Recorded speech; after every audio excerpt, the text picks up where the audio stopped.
주님께서 여러분과 함께 루카가 전한 거룩한 복음입니다. 주님 영광 받으소서.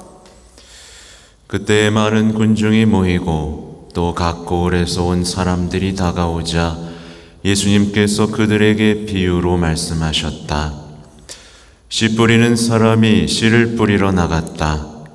그가 씨를 뿌리는데 어떤 것은 길에 떨어져 발에 짓밟히기도 하고 하늘의 새들이 먹어버리기도 하였다. 어떤 것은 바위에 떨어져 싹이 자라기는 하였지만 물기가 없어 말라버렸다. 또 어떤 것은 가시덤불 한가운데로 떨어졌는데 가시덤불이 함께 자라면서 숨을 막아버렸다. 그러나 어떤 것은 좋은 땅에 떨어져 자라나서 100배의 열매를 맺었다. 예수님께서는 이 말씀을 하시고 들을 귀 있는 사람은 들어라 하고 외치셨다. 제자들이 예수님께 그 비유의 뜻을 묻자 예수님께서 이르셨다. 너희에게는 하느님의 나라의 신비를 아는 것이 허락되었지만 다른 이들에게는 비유로만 말하였으니 저들이 보아도 알아보지 못하고 들어도 깨닫지 못하게 하려는 것이다. 그 비유의 뜻은 이러하다. 씨는 하느님의 말씀이다. 길에 떨어진 것들은 말씀을 듣기는 하였지만 악마가 와서 그 말씀을 마음에서 앗아가 버리기 때문에 믿지 못하여 구원을 받지 못하는 사람들이다. 바위에 떨어진 것들은 들을 때에는 그 말씀을 기쁘게 받아들이지만 뿌리가 없어 한때는 믿다가 시련의 때가 오면 떨어져 나가는 사람들이다. 가시덤불에 떨어진 것은 말씀을 듣기는 하였지만 살아가면서 인생의 걱정과 재물과 쾌락에 숨이 막혀 열매를 제대로 맺지 못하는 사람들이다. 좋은 땅에 떨어진 것은 바르고 착한 마음으로 말씀을 듣고 간직하여 인내로써 열매를 맺는 사람들이다. 주님의 말씀입니다.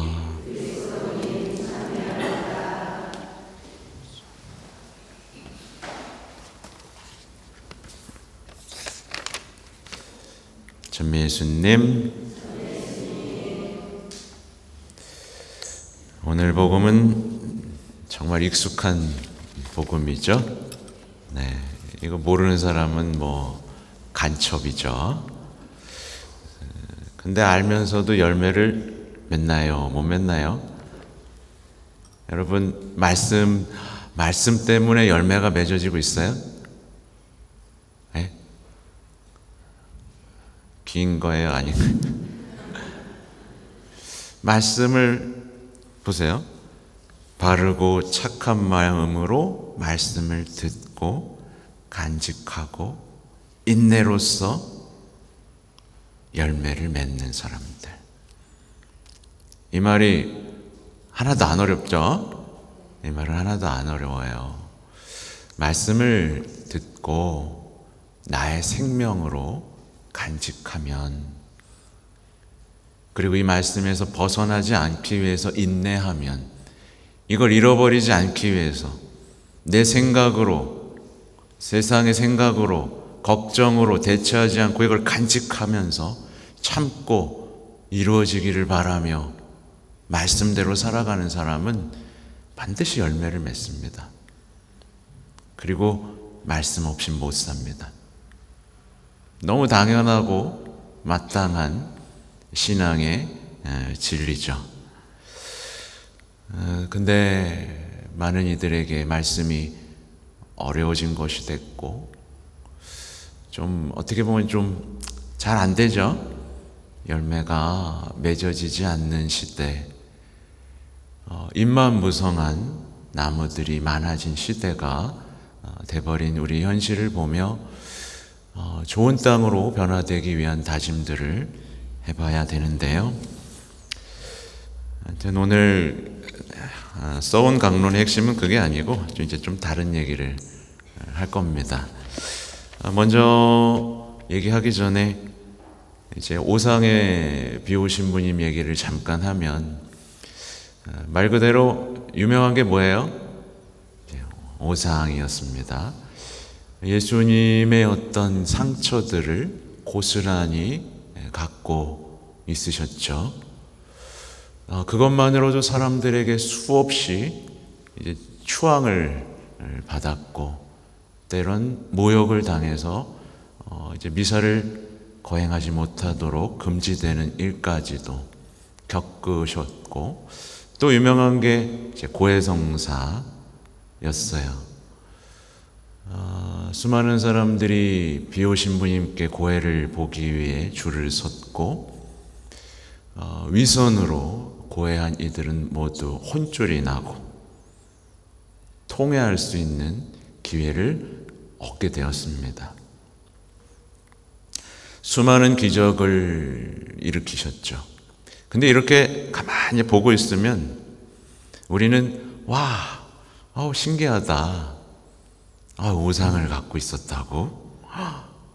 고해성사 때 우리 마음을 읽으셨다고? 신기하다. 이렇게 그냥 넘어가 버릴 수 있고, 참 멋진 분이구나 라고 넘어갈 수 있지만, 우린 조금 더 진지하게 생각해 봐야 돼요. 우리 비 오신 분님이 오상을 갖고 있었다는 건 뭘 의미할까요? 순환에 동참했다, 순환에 참여했다라는 뜻이에요. 그리고 고해성사를 통해 수많은 사람이 회개를 했다는 건 자비의 도구가 됐다, 이거예요. 그러니까 이 성인의 삶을 통해 우리가 어떤 삶을 지향해야 되는지가 명확하죠. 순환에 동참하여 죄를 없애고 자비로운 사람이 돼서 자비의 도구가 되는 것, 이건 우리 삶에서도 이루어져야만 하는 일입니다. 한 성인에게서만 드러나서는 안 되고 우리 모두의 삶에서 마땅히 드러나야 할, 너무 당연한, 그죠? 우린 십자가에 버시고 자비로운 사람이 되도록 이 자리에 불림받았다는 걸 잊어서는 안 되겠죠. 그죠? 오늘 독서 복음을 보면서 얘기를 나눌 건데요. 오늘 독서 복음에서 정말 아름다운 고백을 우린 들었습니다. 우선 계명을 지키라고 하죠. 우리 주 예수 그리스도께서 나타나실 때까지 흠없고 나무랄 데 없이 계명을 지키십시오. 흠없고 나무랄 데 없이 계명을 완성하고 계명을 사랑하라, 이 말씀입니다. 주임에서 딱 나오고 난 주일을 거룩하게 지냈지, 이게 아니고, 이건 벌써 흠잡힐 일이 많죠. 주임에서 딱 한번 나오고 하고 싶은 거 다 하고, 그 거룩한 게 아니잖아요, 그죠?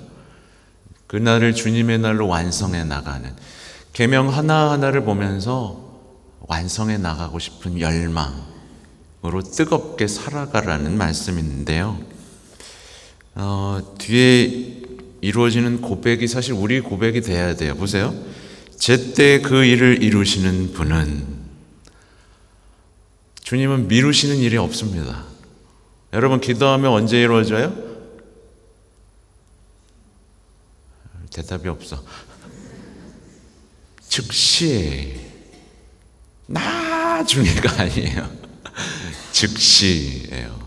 제때에, 가장 좋은 때 이루시는 분입니다. 복되시고 한 분뿐인 통치자이시고 임금들의 임금이고 주님들의 주님이고 홀로 불사불멸하고, 나머지는 다 사라집니다.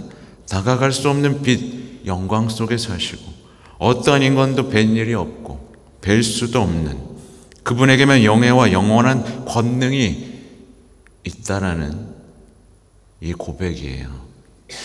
이게 신앙이죠. 그분만이 주님이십니다 라고 고백할 수 있어야 되겠죠. 우리는 바로 이분 십자가를 보십시오. 이 십자가에 못 박히신 분을 왕으로 모십니다.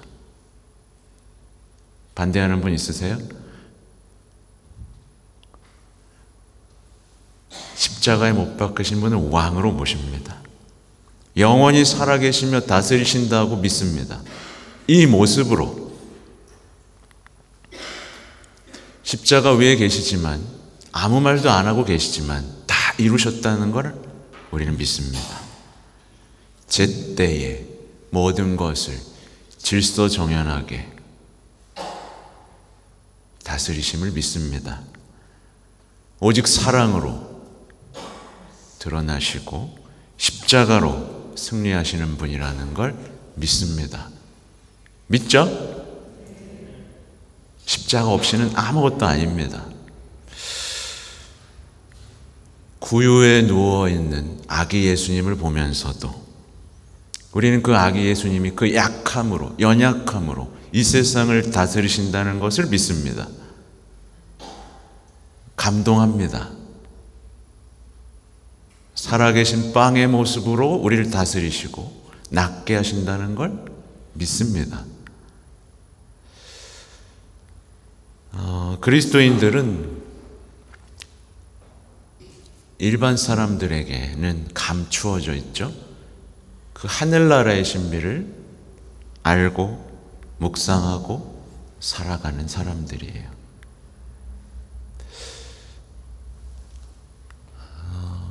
그래서 신비 묵상이라는 표현을 하죠. 그러니까 신비 묵상이 안 되는 사람들은 뭐예요? 도저히 십자가에서 침묵 중에 연약하게 다스리시는 예수님을 도저히 받아들일 수가 없는 상태에 이르는 거죠.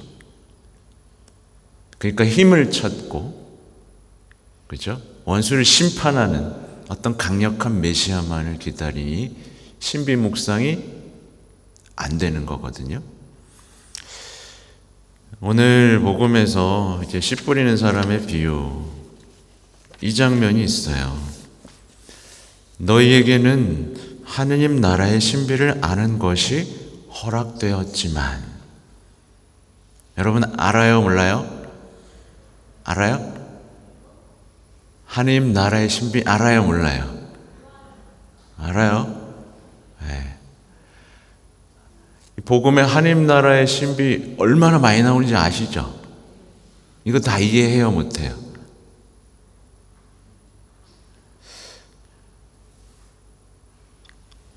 보세요.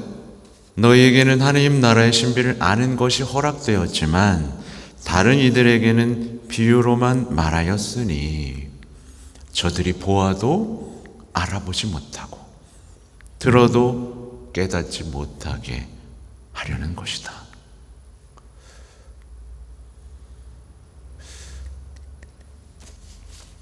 이게 보면 보아도 보지 못하는 경우가 있습니다. 오늘 말씀을 들려드렸지만 들어도 듣지 못하는 경우가 있습니다. 이렇게 되면 대단히 신앙이 힘들어지죠. 다시 시작하고 싶은데 돼요, 안 돼요? 안 돼요. 안 보이거든. 십자가의 승리가 안 보이거든. 십자가의 고통만 보이고 안 보이거든요. 다시 시작할 수가 없어요. 제대로 하고 싶어요. 신앙생활을 제대로 하고 싶고 오랜만에 왔기 때문에 다시 시작해보고 싶어요.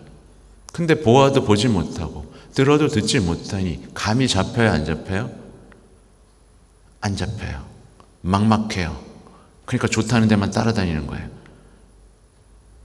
좋다는 강의 다 듣고 좋다는 데 다 따라다니며 뭐 성지순례도 막 가보고, 근데 감이 잡혀요, 안 잡혀요? 안 잡힙니다. 십자가의 고통, 십자가의 승리, 십자가의 희생이라는 말이 그냥 부담이 돼버리는 거예요. 아, 그게 뭐야? 십자가 없이 안 된다는 거야? 난 여기 십자가 없애고 싶어서 왔는데. 그러면서 이제 많은 분들이 여기 성당에 오는 이유가 뭐죠? 평화롭고 싶어서, 행복하고 싶어서 오거든요. 근데 주님은 평화를 줘요, 안 줘요? 주님의 평화를 주는데 못 받아. 주님 행복으로 초대하고 부르시는데 안 와. 이렇게 보면서 완전히 뭐랄까요? 아무튼 계속 반복하는 얘기지만 감을 못 잡고 이해하지 못하고 막연한 신앙생활이 이어지는 거죠. 우리는요, 요즘에 고민을 좀 많이 합니다. 단순하게 사랑이신 분에 대한 얘기를 좀 더 해야겠다는 방향으로 좀 바꾸고 있어요. 우리는요, 성체 앞에 자주 와야 됩니다. 왜냐하면 하느님의 약함을 이해해야 되거든요. 이거 이해 못하면 신앙 시작되지가 않습니다.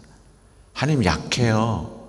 우리 눈으로 볼 때 어린 갓난아기 약하고 성체 빵조가리 약하죠. 십자가 예수님 약해요. 하느님의 약함을 이해하지 못하면 신앙은 시작되지가 않습니다.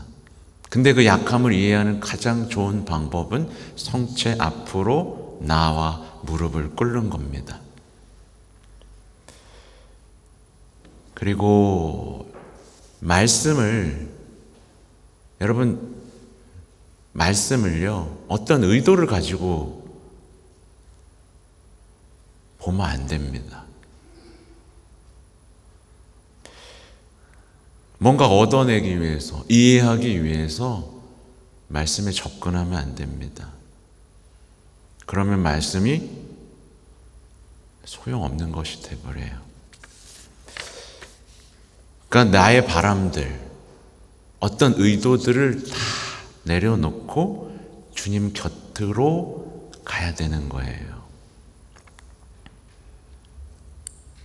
우리는 너무 섣부르게 자신의 생각, 자신의 묵상을 나눠요.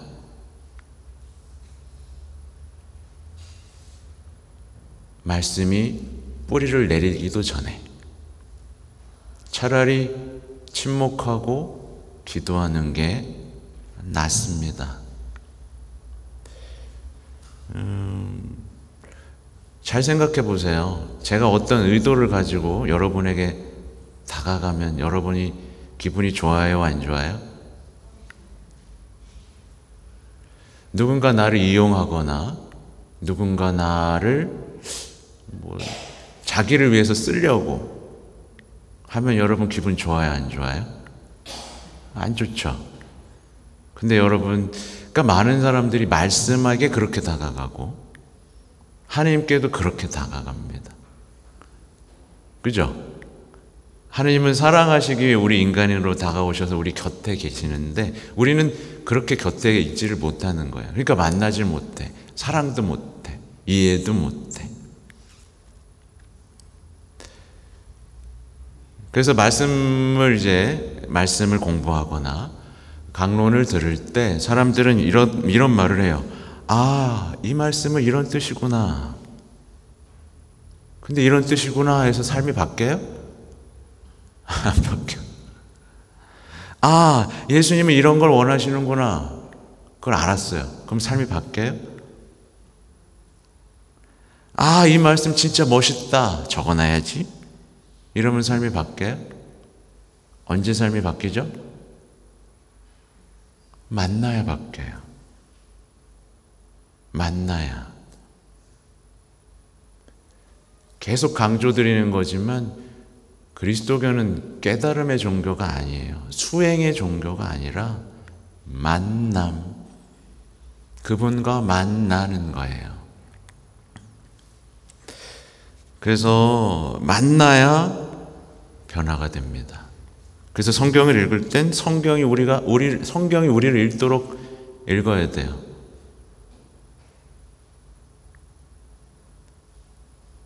깨닫고 결심하고 다짐한다고 해서 삶이 안 바뀌는 걸 우린 경험했습니다.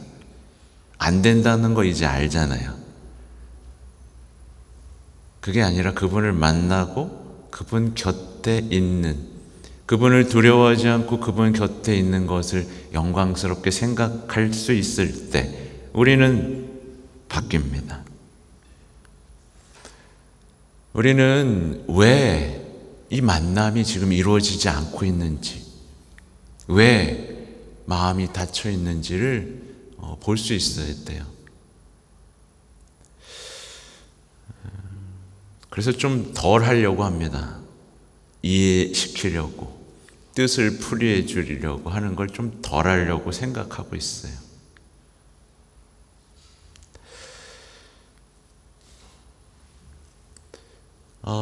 그것도 있어요. 제가 자아 얘기 자꾸 하죠. 나를 정말 사랑하는 사람, 나를 사랑해야 누구도 사랑할 수 있다라고 막 주장하잖아요. 그죠? 나를 사랑하게 되면 타인을 이용하게 됩니다. 나를 사랑하기 위해서.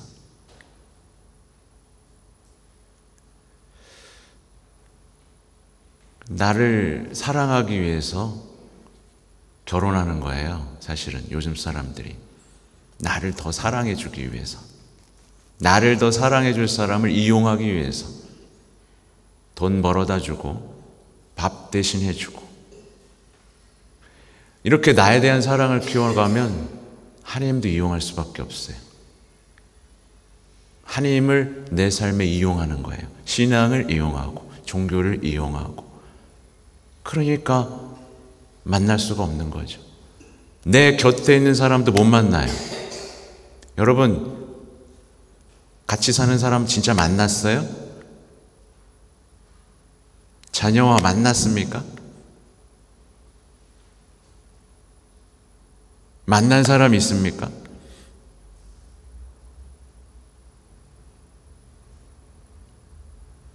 이용하고 있는 거 아니에요?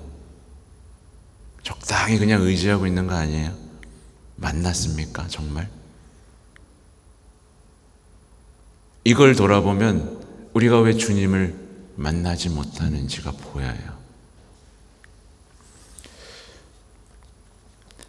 주님은 다 이루셨고, 주님은 우리를 위해 모든 것을 마련해 놓으셨습니다. 모자란 것은 아무것도 없어요. 그래서 책임은 우리에게 있습니다. 우리는 원해야 되고요, 받아들여야 됩니다. 걱정하고 두려워하는 사람은 아무것도 못합니다. 그러니까 다 우리에게 달려 있어요. 그래서 그동안 제가 회개에 대한 얘기들을 많이 하면서 무엇이 그분과의 만남을 방해하고 무엇이 우리를 불행하게 만드는 현실을 들춰드린 시간들이었죠.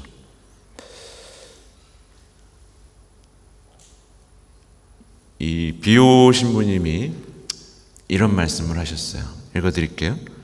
걱정이 많으면 많을수록 우리 마음속에 하나님께 대한 신뢰와 사랑이 작아집니다. 그것은 성령께서 우리 마음 안에서 활동하시는 것을 방해합니다. 이것은 결코 사소한 일이 아닙니다. 우리는 이런 것들을 뭐가 나빠? 뭐 이런 식으로 되게 사소하게 생각합니다. 근데 우리가 하느님에 대한 사랑이 작아지는 건 결코 사소한 일이 아니에요. 성령께서 들어오실 자리가 작아지는 건 사소한 일이 아닙니다. 그분에 대한 기억이 지워지는 것 사소한 일이 아닙니다.